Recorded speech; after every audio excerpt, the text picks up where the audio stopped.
Compatir signifie souffrir avec. Ceci n'est pas à confondre avec la pitié, sentiment qui n'est certes pas sans qualité, mais partiellement ancré dans une peur qu'il m'arrive la même chose. D'une certaine façon, la pitié ne laisse à distance de l'autre, quoiqu'elle m'incite parfois à l'aider. Dans la pitié, c'est comme si au fond de moi-même, je me sentais coupable de ce qui arrive à autrui. Compatir est tout autre.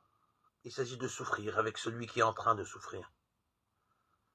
Si le mal qui engendre la souffrance n'est pas recherché, il n'est à l'inverse pas digne d'un homme de fuir devant la souffrance, d'opter pour l'aveuglement à son égard. Combien sommes-nous à fermer les yeux devant la souffrance de tant d'êtres humains affligés des maux les plus divers? Nous ne pouvons bien sûr pas faire quelque chose pour chacun d'eux, et ce n'est d'ailleurs pas cela que requiert la compassion. En revanche, refuser de compatir, par peur ou par idéologie, revient à s'éloigner de sa propre qualité ou dignité humaine. Et c'est la question que l'on peut poser actuellement à nombre de soignants qui, s'acharnant à vaincre le mal, ne s'attardent plus à la souffrance, celle de leurs patients sans doute, mais également la leur propre.